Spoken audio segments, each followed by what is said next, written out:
Ciao, I'm Julia K. I'm glad you are here. Nobody has visited me in ages. It's been years now. I must tell you my story, but I don't know where to begin. There is so much that I should start from my childhood, but my memories of these times are vague. I only remember the summer of 1929, when they sent me off to stay with my nanny.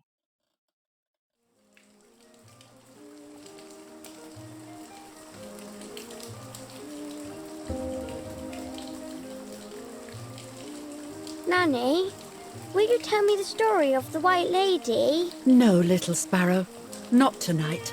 A fog is coming, see? Yes, I know that when it's foggy, the lady kills young women. But why is she so evil? You see, Julia, pain and suffering can make us do evil things, even if we're not actually bad. Just like soldiers have to kill other soldiers. I like the lady, I've decided, Nanny. She must be in so much pain. The poor dear. She still scares me a little, though. Soon I'll be a young woman, and she could kill me. Does she kill those who love her? Of course not. That makes me feel better because I love her. But what about Martha? Would she be in danger? Your sister is with your mother, so do not worry. Do you miss them? No. I mean, yes, I miss Martha a little, but I love spending time with you. Now, go to sleep, little sparrow. It's getting late. Okay, Nanny. I'll go to sleep and dream of the lady. Was she beautiful? She was beautiful. Yes, very much so. Then she'll be beautiful in my dreams. And will I be beautiful just like her? You'll be even more beautiful. Listen, Nanny. Since the lady won't harm me because I love her, and since you're not a young woman, could you tell me her story, even if it's foggy outside? Please. Oh, please. Then I'll sleep. I promise. Oh, all right.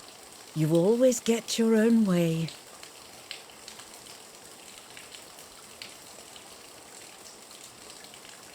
I loved Nanny and I loved that story. Every time I heard it, it sounded like a new and more mesmerizing tale. Every night I would ask her to tell me about it, even though it scared me. Even now I can remember every single day of that time and how happy I was.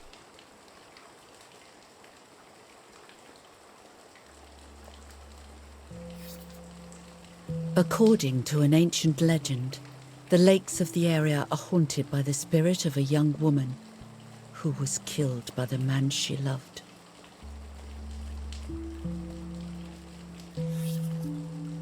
She was expecting a lover's stroll by the lake, gazing out at the old tree growing on the lake's island.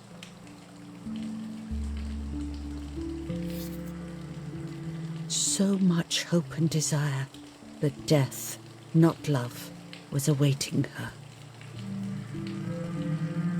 Oh, the poor dear. That's not fair. Life isn't fair, Poppet, but that's the way it is, and we must learn to deal with it. Okay, I'll try, but it makes me so mad. Keep on reading, Nanny. In despair, the man confessed he had killed her out of jealousy.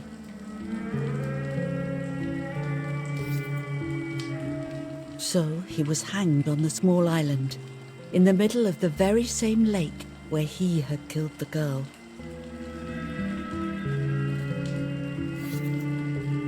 They searched everywhere, but the girl's body was never found.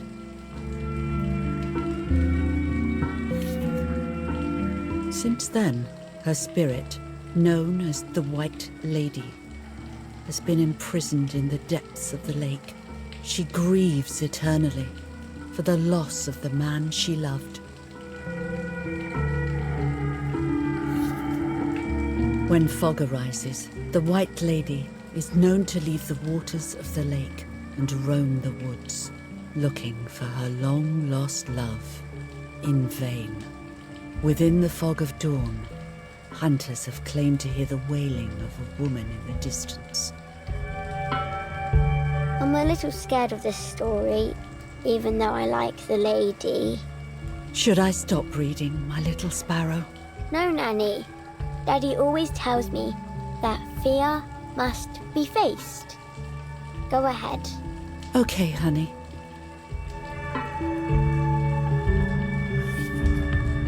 Every time the sad memory of the night she perished stirs in her soul, she takes the life of a young woman by slaying such a life in its youth.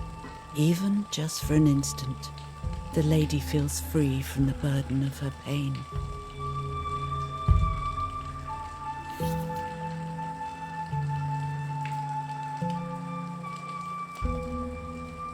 Good night, Nanny. Good night, my love.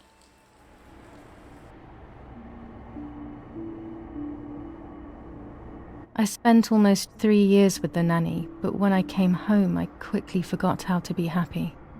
My memories do not return until 15 years later, in 1944, when I stayed in that house. I enjoyed setting up cameras in the woods by the lake. My father created a device that attached to the cameras. It would make them take pictures at set intervals. I was trying to photograph animals, or whatever else was in that damned place.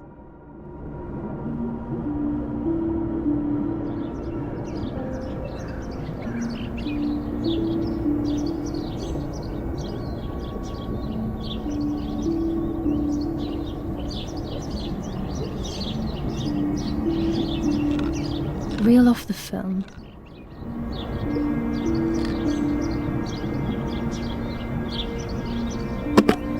Open the camera. Remove the old roll of film.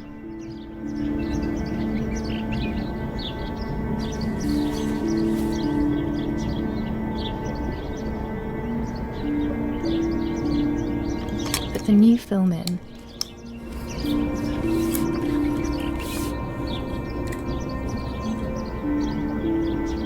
Close the camera. Load the film.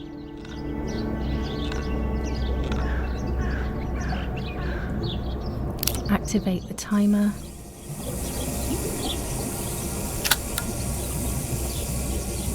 Almost ready.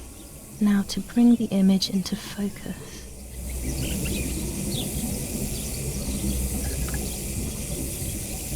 There's something floating on the surface of the water. If I frame it better, I might be able to see what it is.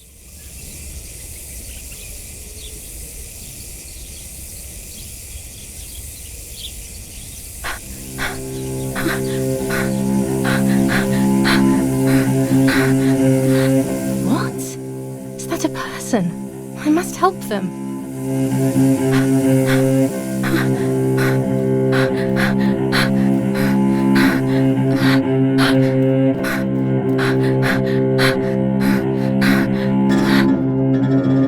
I was horrified at the idea that someone might have drowned in my lake.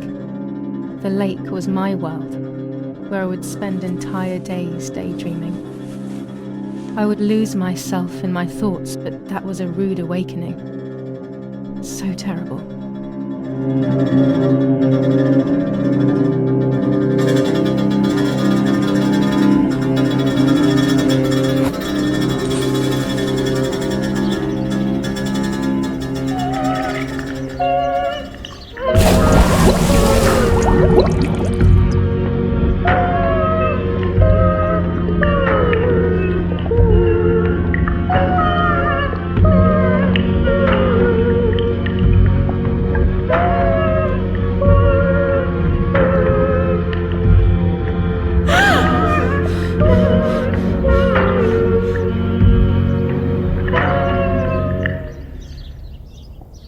I instantly noticed that the person was wearing one of my dresses.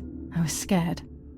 I dragged that lifeless body as best as I could to the shore, trying not to drown myself. Only when I lifted her in my arms did I realize who she was.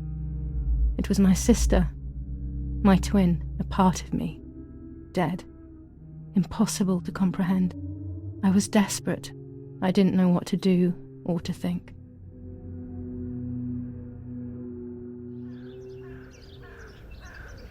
I have to stay calm. Martha is not dead. It's not possible. It's not true. There's no need to worry. Everything is fine. Everything will be fine. Martha, February 26th, 1923.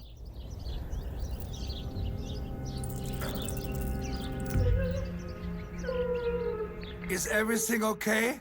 Are you hurt?